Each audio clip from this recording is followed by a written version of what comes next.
Hi, I'm Deb Hill, and I had the opportunity of going on a short-term missions trip to Jordan in the late 90s.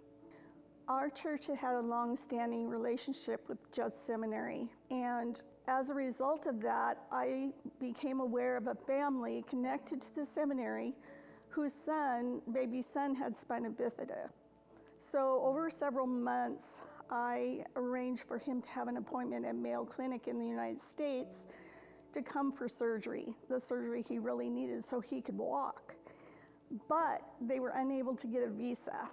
So they ended up going to Israel for the surgery, but only because of all the background work that I had done.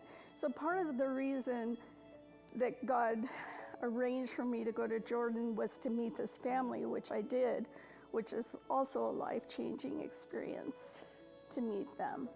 So when people ask me, how did God call you to go on this missions trip? I'm not sure that I understood that at that time I was being called, but the opportunity arose. It was a trip that I wasn't planning on, that I wasn't even necessarily excited about. And I found that the enemy planted all kinds of doubts in my mind. Should I leave my family for that long? What was it going to be like? Really, what was my role going to be?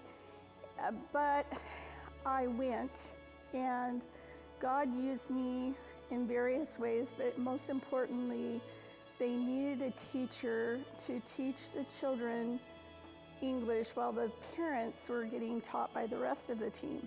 They hadn't planned for the fact that the children would have nowhere to go at night and the parents couldn't leave them alone. So God had a plan, even though no one really knew that that would end up being my main purpose for being there. I had about 35 kids out in this little courtyard of a building in over 100-degree temperatures. The parents didn't have driver's licenses there, and they weren't able to work, and the children weren't able to go to schools in Jordan because they had fled under Saddam Hussein's reign. So they were thrilled to come, and they sat so quietly and so well behaved. And I taught them some conversational English, told Bible stories, we learned some Bible songs, we practiced saying, hi, how are you, I am, their name. It was a joy. They were just a joy. What God showed me while I was in Jordan is that all we have to do is be available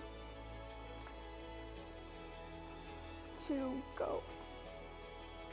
That God has a plan, and even sometimes when we don't really feel called to go on a missions trip or go on the field, there is a plan and God will make it happen.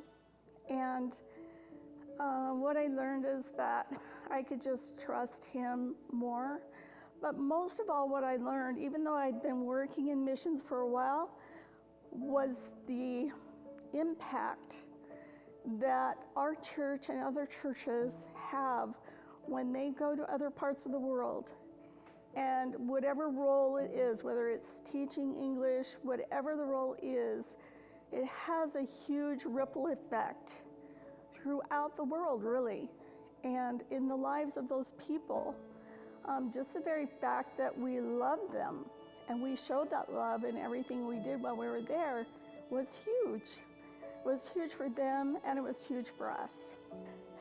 Since I went to Jordan, I have told everyone that I could possibly tell, go on a short-term missions trip. If you have never gone, it will change your life.